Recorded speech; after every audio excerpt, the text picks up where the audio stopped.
YCP ప్రభుత్వంలో తీవ్ర వేధింపులకు గురైన వ్యవహారంపై ఏపీ ప్రభుత్వం సీరియస్ అయింది.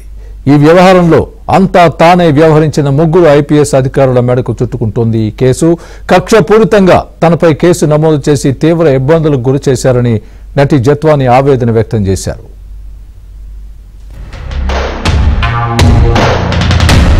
ముంబై హీరోయిన్ జత్వాని వేధింపుల వ్యవహారం ఇప్పుడు ఏపీలో ముగ్గురు ఐపీఎస్ అధికారుల మెడకు చుట్టుకుంది. జత్వానిపై ఇబ్రహీంపట్నం పోలీస్ స్టేషన్లో వైసీపీ నేత కుక్కల విద్యాసాగర్ ఫిర్యాదు మేరకు పలు సెక్షన్ల కింద రిజిస్టర్ చేశారు. పోలీసులు ఈ ఏడాది ఫిబ్రవరి 2వ తేదీన జత్వానిని ముంబైలో అరెస్టు చేసిన పోలీసులు మొబైల్, ల్యాప్టాప్ ను స్వాధీనం చేసుకున్నారు. ఫోన్లో ఉన్న వివరాలు ఆధారంగా బ్యాంక్ అకౌంట్లు తెలుసుకున్న పోలీసులు 42 రోజుల పాటు విజయవాడలోని బీటీపీఎస్ గెస్ట్ హౌస్ తో పాటు పోలీస్ కస్టడీలో ఉంచుకున్నారు. బెయిల్ వచ్చిన తర్వాత ఇబ్రహీంపట్నం పోలీస్ స్టేషన్లో ప్రతి సోమవారం విచారణకు రావాలని కోర్టు ఆదేశించింది.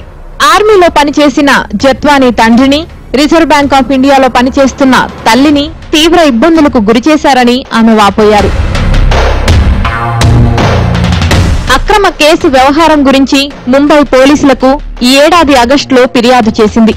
ఆ ఫిర్యాదు ఆధారంగా ఏపీ పోలీసులు విచారణ ప్రారంభించారు. రాజకీయ పలుకుబడితో విద్యాసాగర్ ఈ కేసులో ఇరికించారని, అన్యాయంగా కేసు నమోదు చేశారని జత్వాని ఫిర్యాదులో పేర్కొంది. విద్యాసాగర్ నకిలీ డాక్యుమెంట్లు సృష్టించి తన వద్ద డబ్బు గుంజడంతో పాటు వ్యాపారంలో పెట్టుబడులు పెట్టాలని పలుమార్లు బెదిరింపులకు గురిచేసినట్లు ఆవేదన వ్యక్తం చేసింది. విద్యాసాగర్ చేసిన ఫిర్యాదుపై పోలీసులు ఎలాంటి విచారణ చేయకుండానే తనపై కేసు నమోదు చేశారని వాపోయారు. తన జీవితంలో ఇప్పటి వరకు ఏపీకి రాలేదని విద్యాసాగర్ ఫిర్యాదు చేయడంతో తొలిసారి పోలీసులు ఇబ్రహీంపట్నానికి తీసుకువచ్చినట్లు ఫిర్యాదులో తెలిపారు. సాక్ష్యాధారాలు లేకుండా కేసు నమోదు చేసిన పోలీసులపై చర్యలు తీసుకోవడంతో పాటు తప్పుడు కేసును ఉపసంహరించుకోవాలని జత్వాని విజ్ఞప్తి చేశారు. I'll tell you the facts. The court dates for my statement were 5th to 9th February 2024 in Bombay.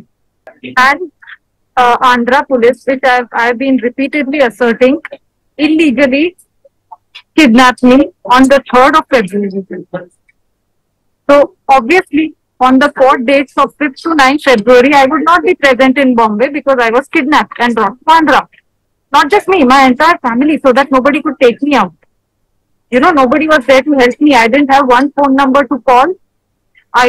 They seized all my electronic devices, which obviously had the evidence. నటి జత్వాని ముంబై పోలీసులకు ఫిర్యాదు చేసిన కాపీని ఏపీ పోలీసులు తెప్పించుకొని పరిశీలిస్తున్నారు. విజయవాడ నుంచి వెళ్లిన ప్రత్యేక పోలీస్ బృందం జత్వాని వద్ద నుంచి స్టేట్మెంట్ ను రికార్డు చేయాలని నిర్ణయించింది. ఆమెను అరెస్టు చేసిన సమయంలో వచ్చిన పోలీస్ అధికారుల వివరాలు, ఆమెను తీసుకువచ్చిన సమయంలో ప్రత్యేక పోలీస్ బృందం ఉన్నతాధికారులతో ఎవరితో మాట్లాడారో అనే అంశాన్ని కూడా రికార్డ్ చేయాలని విజయవాడ పోలీసులు భావిస్తున్నారు.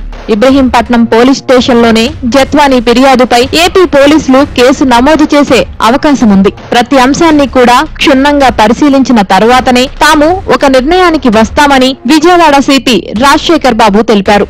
రాబోయే రోజుల్లో కేసు పూర్తి వివరాలను ప్రభుత్వానికి అందిస్తామన్నారు. Doctor Sravanthi Roy, ACP crimes, ఆమెని ఈరోజు విచారణాధికారిగా నియమించడం జరిగింది. త్వరలోనే నెక్స్ట్ 3-4 డేస్లో అసలు ఏం జరిగింది, దీని మీద కూలంకషంగా ఏం జరిగింది అనేది వారు ఒక ఎంక్వైరీ రిపోర్ట్ ఇస్తారు. ఈ రిపోర్ట్ ఇచ్చిన తర్వాత తదనంతర చర్యలు ఉంటాయి. ఈ ఇష్యూస్ మీరు ఏదైతే చెప్తున్నారో ఇవన్నీ కూడా ఆరోపణలు. ఈ ఆరోపణలన్నీ కూడా మనం క్షుణ్ణంగా చూడాల్సిన అవసరం ఉంది. సీడీ ఫైల్ కూడా నేను తెప్పించుకున్నాను. అదేవిధంగా ఎంక్వైరీ ఆఫీసర్ కూడా సీడీ ఫైల్ తెప్పించుకొని టోటల్ అసలు ఏం జరిగింది, ఈ ఆరోపణలో మీరు చెప్తున్నట్టు ఈమెని అరెస్ట్ చేయాలి కదా, తల్లిదండ్రులు అరెస్ట్ చేయాలా, ఎందుకు అరెస్ట్ చేశారు, అసలు ఈమెను కూడా అరెస్ట్ చేయాల్సిన అవసరం ఉందా లేదా, ఇటువంటివన్నీ కూడా క్షుణ్ణంగా విచారించాల్సిన అవసరం ఉంది. సో దీని లోతుల్లోకి వెళ్తాము. దీంట్లో ఎవరున్నా కూడా తప్పు చేస్తుంటే వాళ్ళ మీద కఠినమైన చర్యలు. ఈ కేసులో పరిణామాలు వేగంగా జరుగుతుండటంతో ఇందులో జోక్యం చేసుకున్న ఐపీఎస్ అధికారులు తీవ్ర ఆందోళనలో ఉన్నారు. గత ప్రభుత్వ పెద్దలు చెప్పిన ప్రతి పనిని నెత్తిమీద వేసుకొని అనవసరంగా చేశామంటూ సన్నిహితుల వద్ద వాపోయినట్లు సమాచారం.